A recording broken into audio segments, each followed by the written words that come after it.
horas, el Frente Amplio va a comunicar las medidas económicas que propone para apoyar a los sectores más golpeados de la sociedad por la escalada inflacionaria y que no fueron contemplados por los anuncios del gobierno de hace una semana. Sobre estas acciones definidas por el Poder Ejecutivo, aumento de 3% para jubilaciones y 2% para funcionarios públicos, la bancada de la oposición en la Cámara de Diputados resolverá mañana si convoca a la ministra de Economía en régimen de comisión general o la interpela.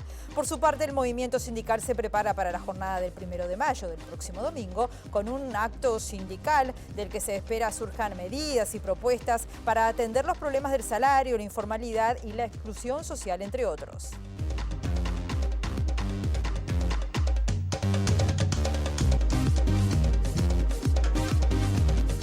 ¿Qué tal? ¿Cómo están? Bienvenidas, bienvenidos a MBD Noticias. Comenzamos el informativo con un mediodía cubierto y va a seguir así según Inumet con algunas precipitaciones durante la tarde y la noche. Tenemos 20 grados a esta hora. Según las cámaras del Centro de Gestión de Movilidad de la Intendencia de Montevideo, hay que tener mucho cuidado. A la altura de Boulevard Artigas y Cuniapirú hay un carril obstruido hacia Tres Cruces. Algunos de los puntos que están complicados a esta hora.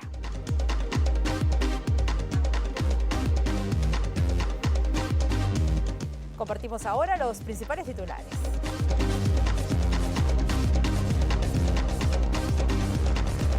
Un informe reveló que 386.000 niñas, niños y adolescentes viven en hogares expuestos a violencia basada en género en Uruguay. Voladuras aisladas de techos y caída de árboles en algunas zonas de Montevideo, constató la Intendencia por la tormenta de la madrugada.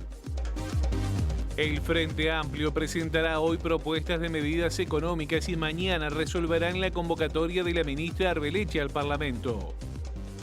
Sindicato de Supergas está de paro y movilizado en reclamo de que las empresas presenten propuesta de convenio que contemple la pérdida salarial del 4,8% más una recuperación. El presidente de Francia, Emmanuel Macron, fue reelecto ayer en balotaje al vencer, al igual que en 2017, a la candidata de extrema derecha, Marine Le Pen.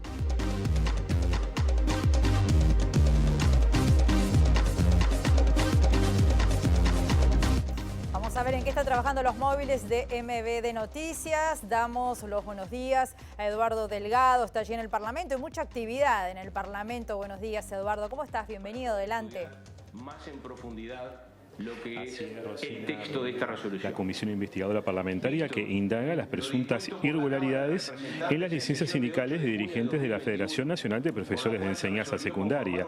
Conferencia de prensa ahora de los diputados de la coalición de gobierno que integran esta comisión, anunciando las conclusiones a las que arribaron en esta comisión. Los dejo con el audio y la imagen de ellos. Por parte del Consejo de Educación Secundaria en el periodo 2015-2019, resultando que del trabajo de esta comisión surgen presuntas omisiones e irregularidades administrativas y conductas con apariencia delictiva que están previstas en los siguientes artículos del Código Penal, a saber, artículo 160 fraude en subsidio, artículo 347 estafa, artículos 239, 241, 242 y 243 falsificación, artículo 177 omisión de los funcionarios en proceder a denunciar los delitos, artículo 162 abuso de funciones en casos no previstos especialmente por la ley y artículo 197 encubrimiento en las que podrían haber incurrido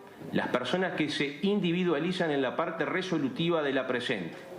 Atento a lo dispuesto por el artículo 66 de la Constitución de la República. De prensa sobre la investigadora, sobre licencias sindicales en secundaria. Vamos a volver con Eduardo Delgado para profundizar en esta materia. Y les contamos que luego de una madrugada con fuertes tormentas y lluvias acá en todo el país, que provocaron incluso voladuras de techos y caída de árboles en Montevideo, a esta hora Inumet está cesando la alerta para la zona sur del país, pero mantiene la de color naranja para los departamentos del norte del Río Negro. Meteorología cambió la alerta naranja por la persistencia de tormentas y lluvias fuertes para gran parte del país. Una perturbación atmosférica asociada a masa de aire húmeda e inestable afecta a Uruguay, generando tormentas, algunas puntualmente fuertes y muy fuertes. En las zonas de tormenta se prevén lluvias intensas en cortos periodos, ocasional caída de granizo, intensa actividad eléctrica y racha de vientos fuertes. Inubet anunció que se continuará monitoreando la situación y se informará ante eventuales cambios, dice Meteorología. El Centro Coordinador de Emergencias de Montevideo recibió 36 denuncias por rotura de saneamiento, alumbrado, desborde de cursos de agua y 32 por caídas de árboles. Ahora recibimos con mucho gusto al otro móvil, a Luca Veloz. ¿Cómo estás, Luca? Bienvenido. Buen mediodía. ¿Dónde estás? Buen mediodía, Rosina. Estamos en la sede del SUTEL, el sindicato de las telecomunicaciones, porque aquí se está reuniendo el Consejo Nacional de Delegados a los consejos de salario para el sector público y privado. Las direcciones de todos los sindicatos nucleados en el Plenario Intersindical de Trabajadores y la Convención Nacional de Trabajadores están desarrollando la plataforma para el próximo 1 de mayo, el domingo, el Día Internacional de los Trabajadores y las Trabajadoras, una jornada que se va a realizar allí en Agraciada y Valparaíso, Libertador y Valparaíso, a partir de las 10 de la mañana, esta jornada del 1 de mayo, y evalúan a esta hora la plataforma, también los anuncios del gobierno de estas últimas horas. En minutos nada más vamos a estar desarrollando esta información. Gracias, Luca. Vamos con otras noticias que surgieron el fin de semana, porque el Consejo Causa Armenia reclamó que el llamado al embajador turco por parte del gobierno uruguayo para pedir explicaciones no puede quedar en un simple tirón de orejas. Recordemos que el sábado, el día previo al 107 aniversario del genocidio armenio a manos de Turquía, el canciller turco reivindicó con un gesto a la organización Lobos Grises, prohibida en varios países por promover la violencia contra inmigrantes armenios, principalmente en Europa. Lo hizo frente a personas de la comunidad armenia uruguaya que estaba protestando allí, esa gente, por su presencia en el país. El gesto del canciller fue en el marco de la inauguración de la embajada turca aquí en nuestro país. Estamos conformes con la rapidez de la respuesta. Sin embargo, entendemos que es necesario que esta convocatoria no quede en un tirón de orejas y nada más. La colectividad advirtió desde hace mucho tiempo, cuando se iba a instalar esta embajada, que estas cosas iban a pasar, que los diplomáticos turcos y los visitantes que llegaran iban a utilizar la inmunidad que les provocaba contar con una embajada en el país para transformar esto en un punto de hostigamiento hacia la colectividad armenia. Y lamentablemente, en el primer acto público que realiza el embajador cuando se encuentra en Uruguay, y se enviaron una nota a un diario quejándose por una publicación sobre el genocidio armenio. Ese fue su primer acto público, y el primer acto que realiza el canciller de Turquía cuando se encuentra en Uruguay es un acto de incitación al odio contra la colectividad armenia. Entonces, lamentablemente, nuestros temores eran más que fundados. Y sumado a eso, algo que mencionaron ustedes y que no es menor, el personal de la embajada, que es personal que va a ser residente en Uruguay, aplaude el gesto. Es decir, que simpatiza o reivindica también a esta organización terrorista. Entonces, bajo la fachada de la Embajada de Turquía estamos teniendo personal de seguridad que simpatiza con una organización terrorista que ha sido ilegalizada en países de Europa y cuyo el saludo que realizó el canciller turco también está prohibido en varios países como una forma de frenar la propagación de ideología xenófoba. Entonces, eso es lo que despierta la indignación, y por eso nos llama a pensar que esta medida tiene que ser la primera de varias para cambiar el enfoque con el que Uruguay se está relacionando con Turquía. Vamos a otros temas. Enrique Cabrera, que es ministro del Tribunal de Cuentas en representación del Frente Amplio, presentó ante Fiscalía documentos y grabaciones de una sesión del organismo sobre la extensión del contrato del Estado con la terminal Cuenca del Plata ante la eventualidad que haya irregularidades. Se trata de la primera vez que un ministro del Tribunal de Cuentas presenta información en un caso penal, si hay antecedentes de denuncias presentadas de forma conjunta por todos los ministros del tribunal. La denuncia fue apoyada por los ministros Miguel Aumento y Diana Marcos. Cabrera dijo a MBD Noticias que ante indicios de posibles delitos y más allá de la opinión sobre el contrato, considera que la decisión a nivel penal se debe hacer con la mayor cantidad de elementos. A entender de Cabrera, había elementos para ampliar antecedentes respecto al tema penal en la Fiscalía de Delitos Complejos, que investiga la legalidad del contrato. Cabrera entregó a Fiscalía el expediente del Tribunal de Cuentas vinculado a la resolución del acuerdo de la ANP y TCP. Otro expediente similar vinculado a la auditoría, que habla sobre los estados contables de la ANP y que no hace ninguna referencia a un riesgo de juicio posible de Catornatí ni a perder dinero por esto. Situación que el gobierno comentó como base del acuerdo para conceder hasta 2081 la gestión portuaria. A esto sumó otra documentación, como informes jurídicos del propio tribunal y de la ANP. 386.000 niñas, niños y adolescentes viven actualmente en hogares basados en violencia de género. Este dato se desprende de un informe anual del Sistema Integral de Protección a la Infancia y a la Adolescencia contra la Violencia, presentado esta mañana en el Parlamento en el marco del Día Internacional contra el Maltrato y Abuso Sexual de Niñas, Niños y Adolescentes, que se cumplen en esta jornada. El informe del CIPIAB agrega que 56% de las situaciones registradas corresponden a niñas, niños y adolescentes con 12 años o menos, destacándose el 19% de menores de 5 años. En cuanto a los tipos de violencia, el mayor porcentaje correspondió a maltrato emocional con 37%, negligencia 24%, abuso sexual 20%, maltrato físico 17% y 2% de explotación sexual. El documento del CIPIAB agrega que en las violencias sexuales las niñas y mujeres son la mayoría, 87% en la explotación y 76% en abuso sexual. En cuanto a las personas que agreden, 91% corresponden a familiares directos o integrantes del núcleo de convivencia, más de la mitad corresponden a personas de entre 30 y 44 años. Otro dato que aporta el informe es que 386.000 niñas, niños y adolescentes viven en hogares expuestos a violencia basada en género. Y en la presentación, en la conferencia de prensa de esta mañana, el presidente del INAU, Pablo Abdala, dijo que esta situación de vulneración de los derechos de las niñas, niños y adolescentes por situaciones de violencia es grave y tiende a profundizarse. Creo que el informe que acabamos de escuchar nos exime de mayores comentarios en cuanto a la rotundidad del tema, en cuanto a la entidad del tema, en cuanto, yo diría, creo que podemos ponerlo en esos términos, a la gravedad del tema al que nos enfrentamos. No solo por la constatación de los datos puros y duros que los voceros del CIPIAB, los representantes del CIPIAB acaban de hacer públicos, sino por la evolución que los mismos describen en términos de un problema que es un problema real y que claramente tiende a profundizarse y agravarse. Me parece que eso es lo primero que tenemos que asumir como una realidad absolutamente incontrastable. Con relación a esto no podemos hacer de cuenta que lo que pasa no pasa, tenemos que dejarnos de eufemismos, no podemos mirar para el costado y tenemos que asumir, por lo tanto, que la vulneración de derechos de los niños como consecuencia de la violencia que contra ellos se ejerce fundamentalmente en el ámbito familiar es sin duda una realidad con la que convivimos y una realidad que no podemos, como yo decía recién, soslayar. Y sobre este tema, la directora del INAU por el Frente Amplio, Natalia Argencio, dijo hoy en Ciudad Viva que preocupa que por segundo año consecutivo el INAU no ejecutó el 100% de su presupuesto y que en particular no hubo incremento para el abordaje justamente de las violencias.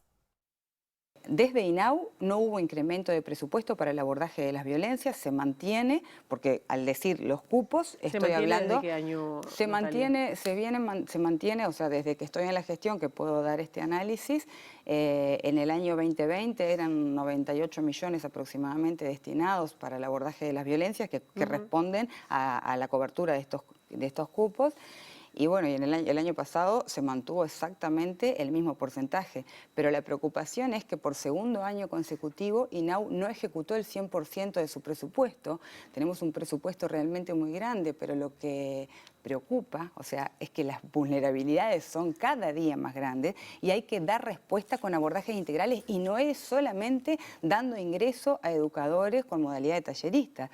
Se devolvió en el año 2020 766 millones a rentas generales, o sea, INAU no ejecutó de su presupuesto 766 millones cuando teníamos un aumento ya de las situaciones de violencia. Volvemos al Parlamento con Eduardo Delgado. Sigue en curso la conferencia. Eduardo, te escuchamos con atención. Así es, Rosina. Bueno, habló el presidente de la comisión, Adolfo Gareté, el diputado nacionalista. Recién terminó de hacer sus comentarios el diputado colorado por Felipe Schipani, que fue, bueno, además el denunciante. Todos en la misma línea de que se cometieron delitos de parte de dirigentes de la Federación Nacional de Profesores de Educación Secundaria y que será la justicia la que resuelva esto. Habla de que hubo más de 130 dirigentes de FENAPES que presentaron certificados falsos con relación a licencias sindicales y que bueno, el tema deberá ser tratado en el plenario de diputados, pero que seguramente terminará en la justicia.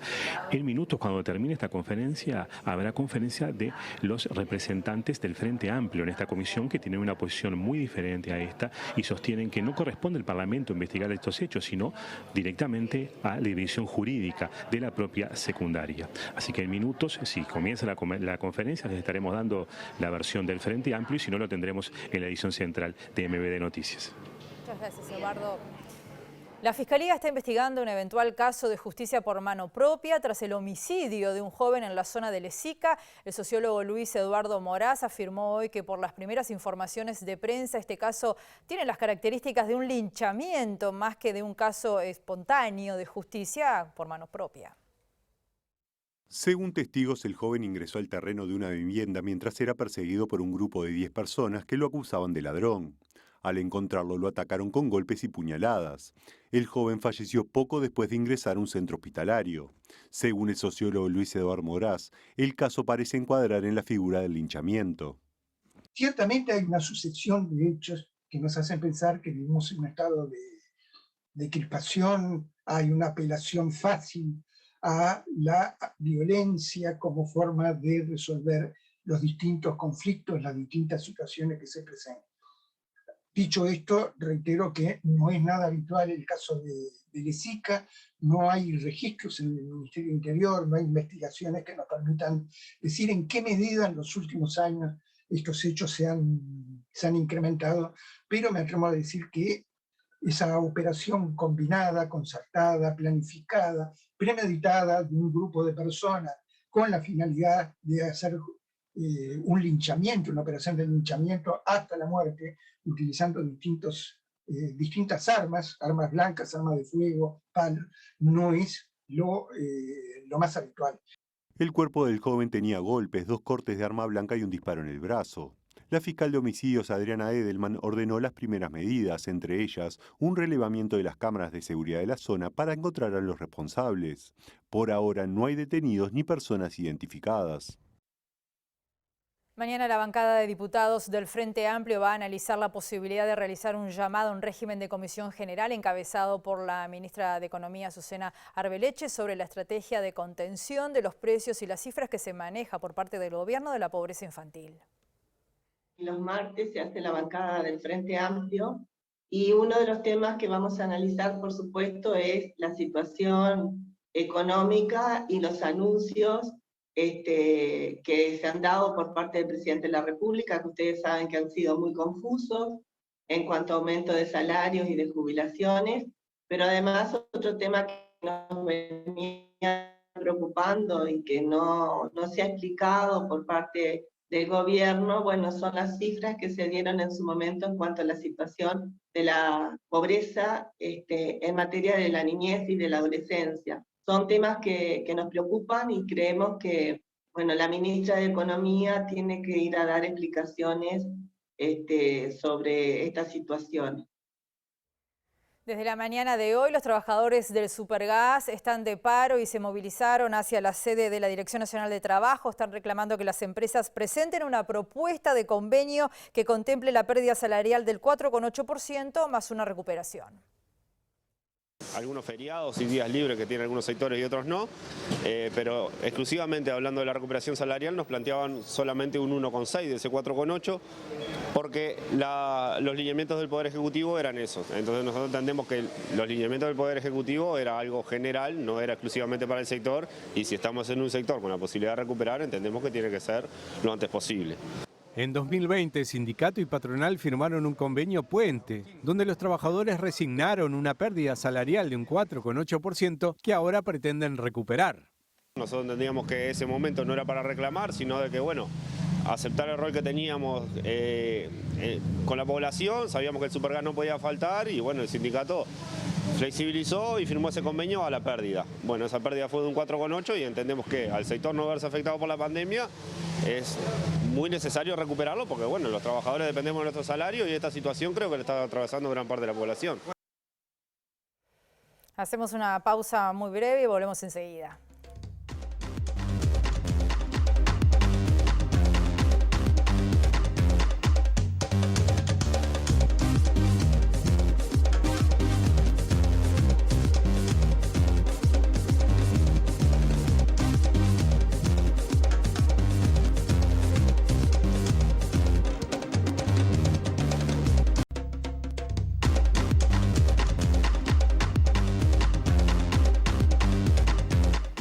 bloque de MBD Noticias con 21 grados. Seguimos contándoles las cosas, las informaciones que se han desarrollado durante las últimas horas. Hasta el 13 de mayo está abierto el llamado para solicitar asesoramiento técnico, subsidio y préstamos para la mejora y refacción de viviendas en Villa Colón, Colón, Centro y Pueblo Ferrocarril. Pueden acceder a este plan personas propietarias, prominentes compradoras con promesas inscriptas y poseedoras de derechos sucesorios, con ingresos por núcleo familiar de entre 30 y 100 unidades reajustables. También están habilitadas las personas usufructuarias o arrendatarias. En viviendas o apartamentos individuales, los préstamos son para refacción o reforma de baños y cocinas, reparación de humedades, impermeabilización de azoteas, reparación o sustitución de piso, entre otras cosas. En caso de edificios, se puede pedir para mejoramiento y reparación de las áreas comunes, limpieza, recuperación y pinturas de fachadas. Las inscripciones se realizan hasta el 29 de abril en el Centro Comunal Zonal 12 entre las 11 y las 15 horas y habrá un segundo periodo de inscripción del 2 al 13 de mayo en el piso 10 de la Intendencia de Montevideo. Para más información pueden comunicarse con los teléfonos 1950 internos 4996, 4997 y 4998 o escribiendo al mail mejora.vivienda@imm.gov.uy.